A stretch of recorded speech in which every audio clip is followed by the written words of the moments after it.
All right, guys, how's it going? So yesterday, I think it was yesterday, I made a video about Matt O'Reilly at Celtic, the midfielder. I think he's 23.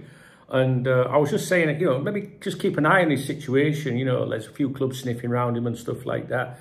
Not great big clubs at the moment, like Atalanta being one, Southampton another. Previously, I think Atletico Madrid were linked with him earlier in the year, the last transfer window. I just feel like he's the sort of player that Liverpool might have an interest in, might be willing to investigate signing, because I don't think he would cost a fortune, although Celtic are certainly in no rush to sell him, it would seem. I think Atalanta may have had 3 bids rejected. I know some of you are like, let him go to Atalanta, we'll take Ederson. Atalanta have already signed a defensive midfielder, by the way, which opens up that door possibly. But basically, I made this video about this Matt O'Reilly, and I think quite a few of the comments were like typical FSG, bag and this, bag and that, blah, blah, blah. I don't think it's one of those guys. I understand where you're coming from, sorry, with that, and why you would say it. But you've got to remember that, there is players like Andy Robertson, for example, that we signed for next to nothing, was about 7-8 million or something like that. And at the time, people were like, yeah, but look what happened there. We want to see the world-class established players being targeted as well by Liverpool, right? But this is one of those where, I don't know, just like sometimes, you can be linked with these cheaper players, if you like. And yeah, I'm like you, I'm like, oh, God, it's fucking, do you know what I mean? But this one's not one of them. I think there's like a bit of potential in this kid. Don't know what will happen with his future. Don't know if he'll move. Celtic in no rush to sell him.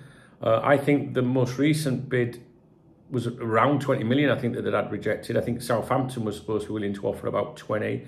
Suggestions that he could be, that they might want more than that. I don't have the comments from yesterday's video up, but there was, somebody was commenting on there about, that follows him, that knows a bit more about him than, say, me and you, right?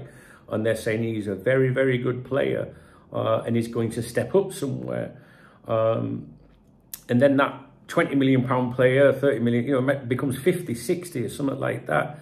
So sometimes you've got to be a little bit smart, opportunistic, as Richard Hughes would say. So now Kenny Dalglish said about him not so long ago, I believe he cost in the region of 1.5 million pounds from MK Dons, which is an absolute steal. He has matured and his game has improved.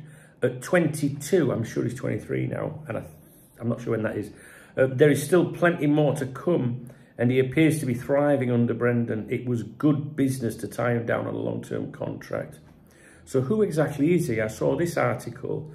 It says he moved north of the border to Celtic from MK Dons in January 22, having come through the youth system at Fulham.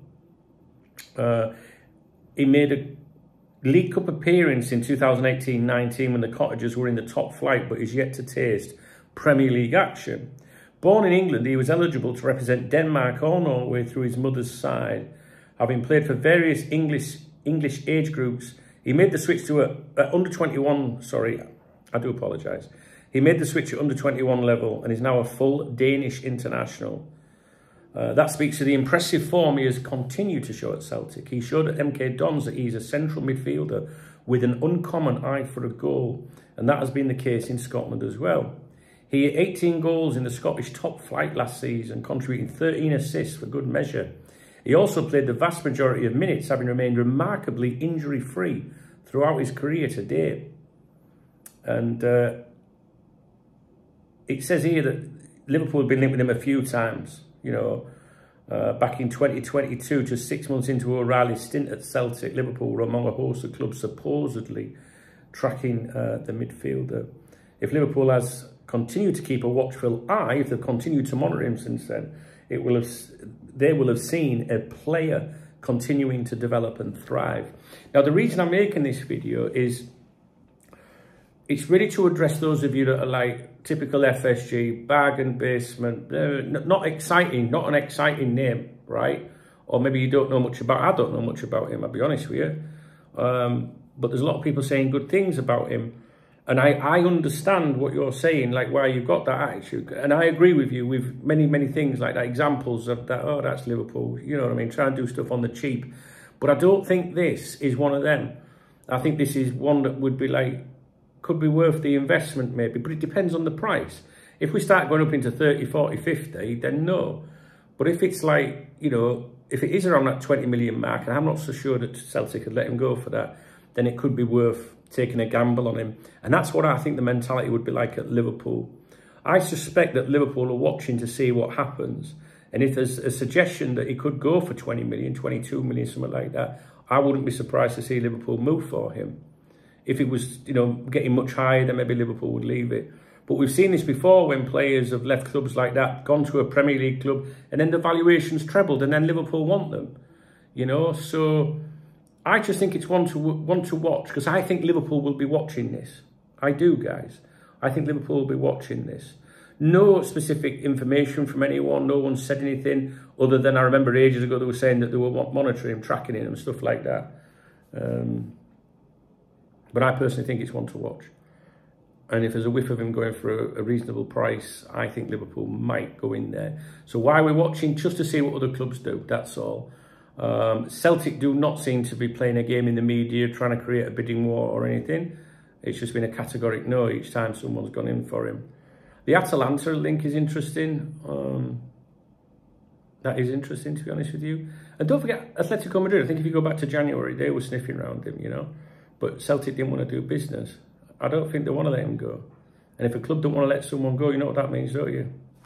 More money, you know. So, and Brendan Rodgers won't be an idiot when it comes to dealing with Liverpool or something like that, you know. So Liverpool playing things very quietly at the moment. I know it's frustrating, but I've maintained the faith.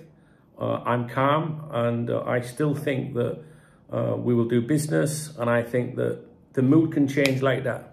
And I'm expecting it to. All right. So the reason for the video was just don't be too negative about this one. Just keep an eye on it. Nothing might happen anyway.